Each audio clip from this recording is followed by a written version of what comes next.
ఆంధ్రప్రదేశ్ ఎన్నికల ఫలితాలు వెలువడినప్పుడు వాటి మీద స్పందించుకుంటూ వైసీపీ అధినేత ఈ ఎన్నికల ఫలితాలు శకుని పాచికలు అన్నారు.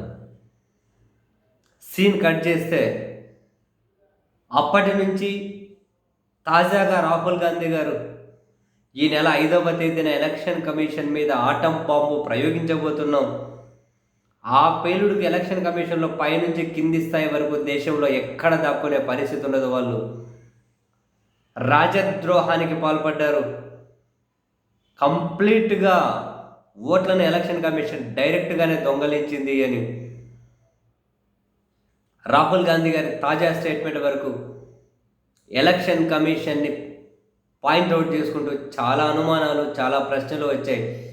ఏ అనుమానాన్ని వాళ్ళు నివృత్తి చేయలేదు. ఏ ప్రశ్నకు వాళ్ళు సమాధానం చెప్పలేదు. నిజమే, రాహుల్ గాంధీ గారు వేసే ఈ ఆటం బాంబులో నుంచి జగన్మోహన్ రెడ్డి గారు చెప్పిన శకుని పాచికలు అనే ఆంధ్రప్రదేశ్ ఎన్నికల ఫలితాలకు కూడా సమాధానం దొరుకుతుందేమో చూడాలి. ఇప్పటికీ చాలామందికి డౌట్. ఆంధ్రప్రదేశ్లో కూడా కొన్ని చోట్ల ఇప్పుడు ఆదోనిలో బీజేపీ గెలిచిందట. నాకు తెలిసి ఆ నియోజకవర్గంలో మారుమూల జనానికి బీజేపీ సింబల్ కూడా తెలిసింది. సీరియస్లీ నిజం. ఆదోనిలో మారుమూల జనాలకు బీజేపీ సింబల్ కూడా తెలిసిందని చెప్పి నేను అనుకోను. అప్పటికప్పుడు తెచ్చుకొని వేల మెజార్టీతో గెలుచుకుంటూ పోయారు. చాలా చోట్ల ఆంధ్రప్రదేశ్లో ఎందుకు ఆ ఈవీఎం బ్యాటరీలో 100% అట్లనే ఉన్నాయో, ఎందుకు హిందూపురంలో బయటపడ్డ కొన్ని పోలింగ్ బూతులలో ఎంపీకి వైసీపీకి 470 ఓట్లు పోలైతే ఎమ్మెల్యేకి ఒకటే ఓటు ఎట్లా పోలవుతుందో,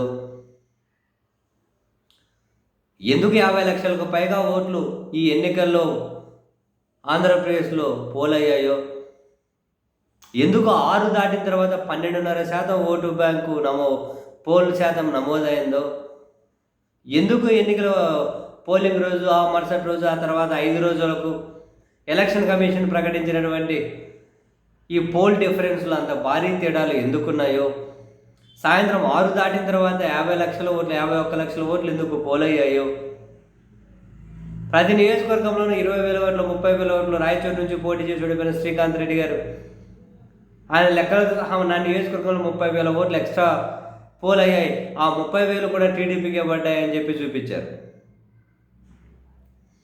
మరి ఇటువంటి గిమ్మిక్కులన్నీ ఎట్లా సాధ్యమో, ఇలాంటి చాలా ప్రశ్నలకు అసలు ఎలక్షన్ కమిషన్ వీవీప్యాట్ స్లిప్పులు ఎందుకు లెక్క పెట్టలేదు, సుప్రీంకోర్టు గైడ్లైన్స్ ఉన్నా కూడా మేము మాక్ పోలింగే చేస్తామని చెప్పి ఎందుకు మొండిపట్టు పట్టారు, న్యాయస్థానాల్లో పిటిషన్లు వేసే కొన్ని న్యాయస్థానాలు కూడా ఎందుకు ఇన్వాల్వ్ అవ్వలేదు, చాలా ప్రశ్నలకు సమాధానాలు దొరకాలి.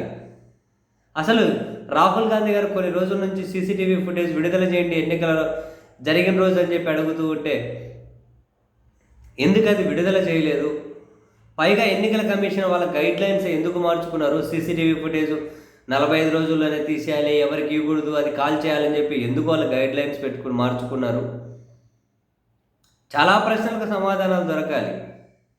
సో రాహుల్ గాంధీ గారు 5వ తేదీ ప్రయోగించే ఆటం బాంబు ఆంధ్రప్రదేశ్లో కూడా చాలా ప్రశ్నలు, ఎన్నికల పద్ధతులు ఆశ్చర్యం. అసలు ఎన్నికలు జరిగిన దగ్గర నుంచి ఇప్పటి వరకు కూడా 164 సీట్లతో అధికారంలో ఉన్న వాళ్ళ మొహంలో కలెందుకు లేదో తెలియదు. 11 సీట్లకే పరిమితమైన జగన్మోహన్ రెడ్డి గారు ఎందుకంత కాన్ఫిడెంట్గా ఉన్నారో తెలియదు. జగన్ వెళ్తే ఆ మాయన జనం ఎందుకు ఎగబడుతున్నారో తెలియదు. చంద్రబాబు గారు వెళ్ళినా మిగిలిన వాళ్ళు ఎవరైనా కానీ ఎందుకు కనీసం జనాలు పట్టించుకోవడం లేదో తెలియదు. అసలు పాలకపక్షం ఎందుకు బెరుగ్గా ఉందో తెలియదు, ఎందుకు భయపడుతున్నారో తెలియదు, ఎందుకు వాళ్ళ మొహాలలో కలలేదో తెలియదు. ఏమీ ఒక ముక్క అర్థం కాదు. బహుశా రాహుల్ గాంధీ గారు వేసే ఈ ఆటం బాంబులో నుంచి మనకు సమాధానం ఏమైనా జగన్మోహన్ రెడ్డి గారు అన్న శకుని పాచికలు అన్న దానికి ఏమైనా సమాధానం దొరుకుతుందేమో చూడాలి. ఇంకో 2 రోజుల 5వ తేదీ వరకు ఆగాలి మరి తప్పదు. 2 రోజులు ఆగినాం కదా, చూడాలి ఏ మాట బాంబు వేస్తారు.